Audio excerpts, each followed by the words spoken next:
Bonjour à toutes et à tous, donc chers collègues producteurs de lait, à la FNPL, vous savez qu'on publie régulièrement et tous les mois finalement la valorisation de chaque entreprise, coopérative ou transformateur privé, du prix du lait payé aux producteurs de lait français.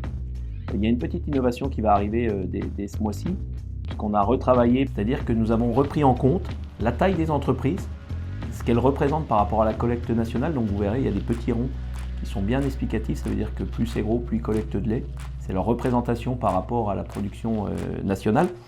Et derrière, on se rend bien compte aujourd'hui qu'avec ce tableau, il interpelle.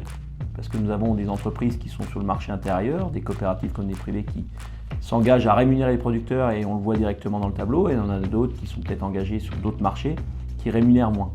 Donc la question qu'on se pose aujourd'hui à la FNPL, c'est où est passée la compétitivité du maillon de transformation. Il est impensable au moment où on se parle de nous demander à nous, producteurs, d'être compétitifs, mais derrière, on se rend compte que les entreprises n'arrivent pas à payer.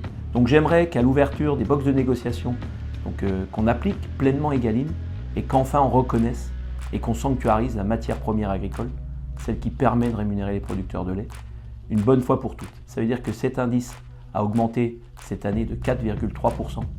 Il faut que toutes les entreprises l'appliquent pour que les box de négo aient une vraie transparence. Et enfin, on va pouvoir voir dès l'année prochaine, puisqu'on nous annonce plutôt une baisse, on va dire, des produits industriels. Donc dès l'année prochaine, on verra les effets de la loi Egalim pour préserver le revenu des agriculteurs tout au long de l'année 2026.